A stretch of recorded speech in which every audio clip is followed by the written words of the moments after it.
¿Qué tal, chicos? Hoy lunes 11 vamos a trabajar geometría. ¿Sí? Las dos fichas van a ser de geometría. Vamos a ver primero lo que son triángulos, ¿correcto?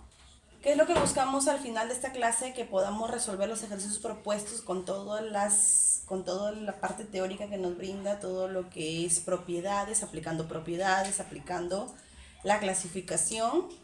Eso es lo que queremos al final, resolver todas las situaciones problemáticas que nos presenten. Triángulos, sabemos que un triángulo es una figura geométrica de tres lados, ¿correcto? De tres lados, tiene sus elementos que tenemos lados, ángulos internos, ángulos externos, vértices. Y tenemos lo que son, recuerden, ya hemos dicho los lados y los ángulos y los vértices. En clasificación, ¿cómo se clasifican los triángulos? Según los lados y según los ángulos tenemos. Según los lados hay que recordar cuando son, por ejemplo, según la medida de los lados, tenemos escaleno, isósceles y equilátero. Cuando un triángulo es escaleno, cuando los lados, todos sus lados, recuerden que estamos hablando de lados, son diferentes. Cuando un triángulo es isósceles, cuando dos de sus lados son iguales y uno desigual. Y cuando es equilátero, cuando sus tres lados son iguales. Hay que recordar que cuando es equilátero, sus tres lados y también sus tres ángulos van a ser iguales y son iguales a 60 grados.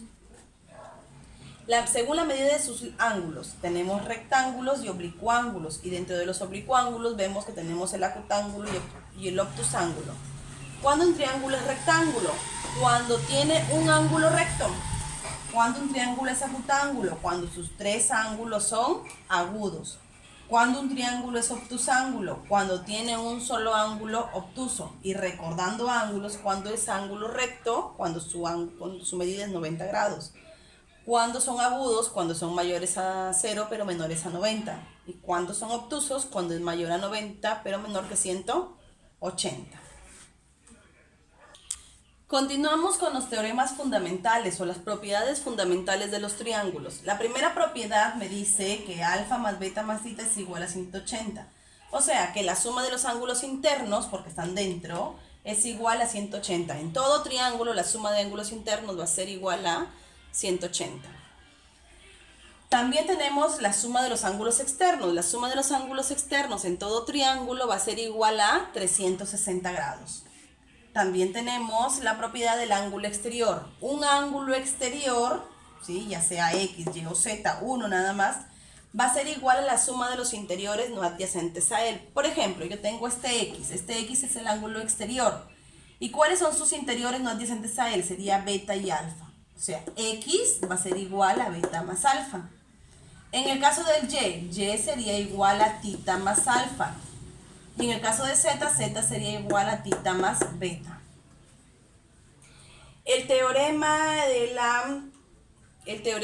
es el teorema de la correspondencia. El teorema de la correspondencia nos dice que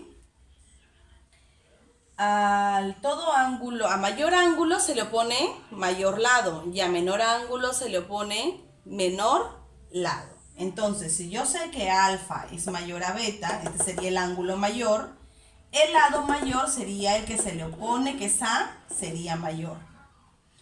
Y el lado B sería menor. A mayor ángulo, porque este es el ángulo mayor, se le va a oponer mayor lado.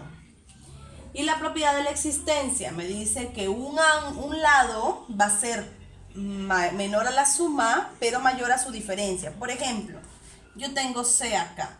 Este lado C va a ser menor a la suma, en el caso de la suma, de los otros dos lados que no hemos tomado. En caso sería de B más A. Tiene que ser menor a la suma, pero mayor a la diferencia. ¿La diferencia de quién? De B menos A. ¿Sí? Entonces yo tengo, esa se llama la propiedad o la teoría de la existencia. Continuamos con lo que son líneas notables en los triángulos. Tenemos 4 líneas notables en los triángulos, que son la mediana, la mediatriz, la altura y la bisectriz. Vamos a hablar de cada una de ellas. La mediana. ¿Cuándo es mediana o cuál es mediana? La mediana es aquella que parte de un vértice al punto medio del lado opuesto, ¿sí? Al punto medio del lado opuesto. En un triángulo, ¿cuántas medianas van a haber? Van a haber 3 medianas.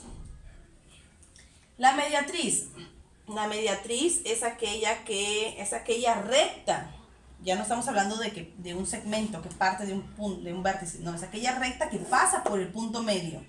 Y además cae en forma perpendicular. ¿Sí? Una recta que pasa por el punto medio y cae en forma perpendicular. La altura sí es un segmento que parte también de un vértice, pero ya no va al punto medio, sino va a caer en forma perpendicular. Y la bisectriz es un segmento también que parte de un vértice, pero ya no hablamos que va a caer al punto medio ni en forma perpendicular, sino más bien que va a dividir el ángulo en dos ángulos congruentes. En este caso tenemos bisectriz interior y bisectriz exterior, ¿sí? Ahora, para recordar, recordemos que recuerden que en el triángulo, como tiene 3 vértices, va a tener 3 medianas. Va a tener 3 mediatrices porque tiene 3 lados. Va a tener 3 alturas porque tiene 3 vértices. Y va a tener 3 bisectrices porque tiene 3 puntos vértices, ¿verdad? Entonces, el punto de intersección de las medianas se llama baricentro. El punto de intersección de las mediatrices se llama circuncentro. El punto de intersección de las alturas se llama ortocentro. El punto de intersección de las bisectrices se llama incentro. Y si estamos hablando de una bisectriz exterior y una bisectriz interior, sería excentro.